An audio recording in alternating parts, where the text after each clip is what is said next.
Hi everyone, here we are going to continue with our series of tutorials, and now we're going to focus on visualizing data and doing a Pearson correlation. First, let's note that we should save our files often, our script file, and here it's in red, means that I have not saved it, so I'm just going to, let's see, I'm going to do Control S, and Control S doesn't work maybe, so save current document. Control S should have worked as Control S is a shortcut to do that. So let's get to it. Lastly, we did a bar graph, and we still have the bar graph here plot on the R Studio. And now here we're going to continue on other types of graphs on our COPD data set. And one of the major graphs that we often use is the histogram, and for that we use the hist function, and then we input the specific attribute. Note that sometimes I call this variable, but don't get confused with the standalone variable of the RStudio environment. This is a variable of the specific data set, also called an attribute of the data set. So maybe I should refer to this more like an attribute, or sometimes even just a column.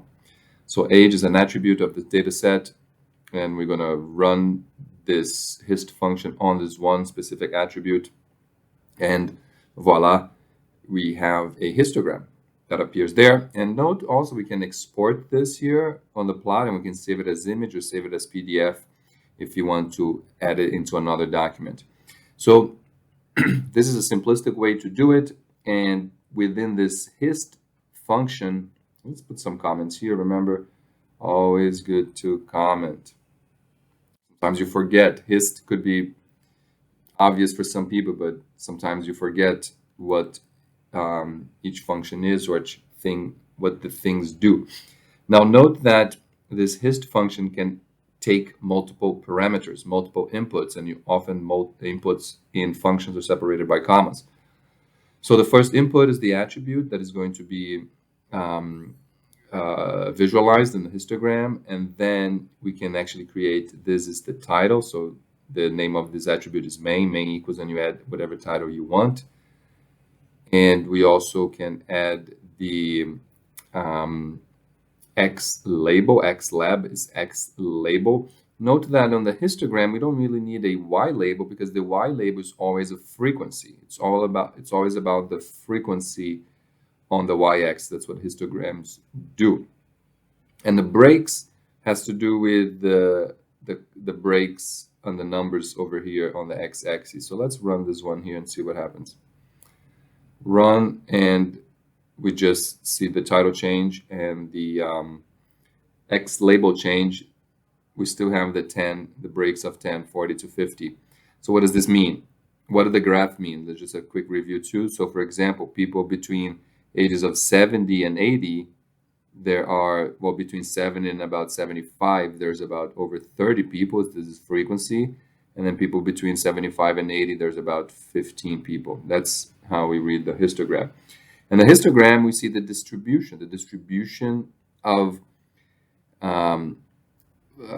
records or units or cases for the particular attribute of interest. And note that this kind of looks like a normal distribution. So this looks pretty normal. Now, I'm going to show you an even better histogram plot by using the ggplot. And remember that you have to, if you restarted your RStudio, you don't need to install the ggplot 2 package, but you need to call it again, and you call it via this here, and the package is called ggplot2, but the function is called ggplot. And the ggplot function for a histogram can have multiple parts, and you can see here maybe looks a little bit complicated, but you just have to get used to it and play around with it. Note that the different components can be added with the plus symbol. So first thing is geom histogram. So that's the histogram function. The data is going to be coming from the COPD. The AES, that's the reference to the x-axis. So we're going to focus on pack history here. So that's what we're going to actually We're going to do a different one. We did age before. Let's do pack history. Bins. Bins are the number of columns, if you will, on the histogram. And I'll show you if we change it, that things get changed a little bit. Then there's fill and color. Both are about color. There are labels. They call it labs, but it's labels. And some other information here about the range of values on the x-axis from 0 to 1, 0 to 100. Age on our data set is from 40 to over 90. But pack history goes from about 0 to 100, so we need a different scale. So let's run this to see what it looks like. Run, and voila, that's the histogram of pack history. Pack history is the number of years times the number of packs of cigarettes that a person smoked. So kind of looks a little bit normal, but skewed to the right. And we see some gaps here. So there's no, for example, about 85, there's no people who smoked 85, has an 85 pack history. There's a lot of people that have about between 25 and 30 pack history. But we can actually change, let's change the bins to see if it kind of looks a little bit better. Let's see with 10 bins what that looks like. Highlight the code you want to run. And run. And what's going on here? I think I did something. I moved something with my mouse. Oh no, there he goes. Okay, so there's no missing gaps. I think this would be sufficient for the histogram. Once again, still looks a bit skewed to the right. And that seems just to be the nature of it in this data set. So that's the histogram. Now, well, I will let you play around with other ones. For example, how about a histogram of respiratory function?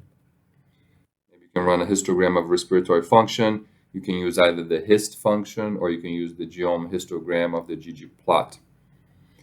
And now I'm going to move to the scatterplot.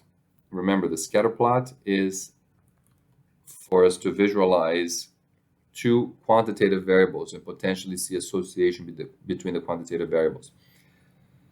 And I'm going to use the plot function, which is the standard scatterplot function of R.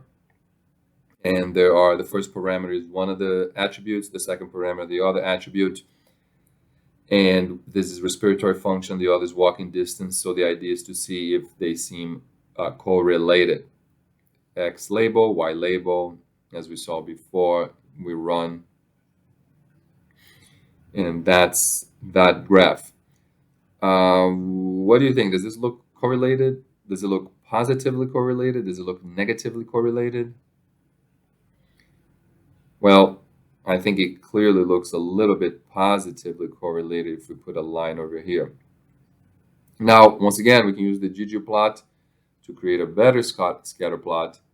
And it's a little bit, we can use less components or more components. I'll show you a more simpler version of the ggplot scatter plot.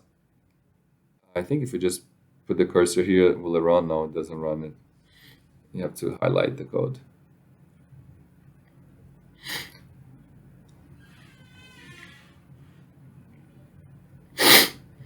Okay, so that's okay, well, that's age. Now this is age and respiratory function. It looks a little bit less correlated, but note how the graph looks much better. And you can also do MWT1 best. Note that I don't need the full name of the attribute because in the ggplot function, I put the data set here, COPD, the data frame is here. So I can just identify the attributes of that data set. That's walking distance and respiratory function. Now, we can also add a line to visualize the relationship a little bit better and see maybe how steep, how strong the potential linear relationship is. So this is the code to add a regression line, and we can do that more easily on the ggplot function by adding this other component here. So this is the geom point. This is to include as points on the graph. And this ggom smooth is for a line, method equals lm, so that's linear model. And this is, well, let's stick it to age, that's fine. Stick it with age. And I have a warning message, removed one rows containing missing values. Okay, that's an important point. There's a missing value there. And I will say something about missing values in a minute. So note that there's a line, a linear line, and this seems almost flat or horizontal, in which case it's an indication of very little to no correlation. And it's slightly negative because the line is kind of going this way. So that's, and then you see a dark circle here, I mean the dark grayish area. This has to do with the dispersion around the line, so there's more dispersion as it goes out. So lastly, let's do the correlation rather. So we're going to use the core function of R, and it's a correlation test, and there's all kinds of information that come from this. In the correlation test, let's do it with respiratory function and age. So we want to see if the higher the age, the higher or the lower the respiratory function. So perhaps there's we expect to hypothesize there's an association between age and respiratory function. So this is one attribute, is the first input. The second input is the other attribute. Remember, they have to be quantitative, either integer or decimal. This third input here, the third parameter, has to do with how the function should process missing values. So complete.obs, probably for observations, is to remove any record, any row that has a missing value anywhere in the data set, even if it's not on the attributes of interest. There are, in this function, there are a few other ways to do it. You can just say not to remove missing values at all, or use a pairwise remove, which only removes cases where the specific attribute of concern is removed if those have a missing value. That is, if those don't have a value. And then the method is Pearson. So this Pearson correlation, there are a few different others that we discuss how to use in a more advanced course. So Pearson is standard, and I think we can just use that as a default.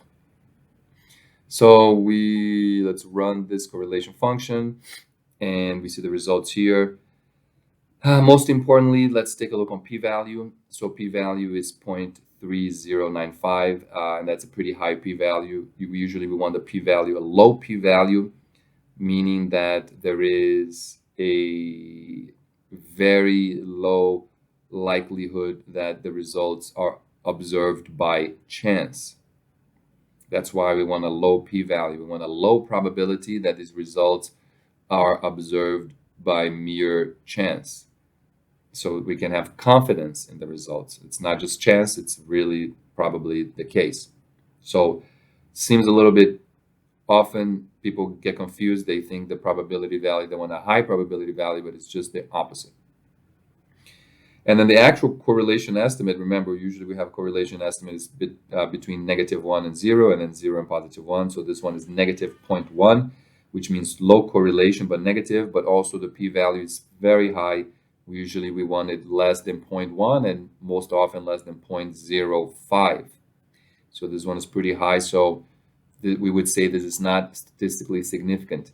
It seems negative, but even the 95% confidence level goes a little bit into the positive territory.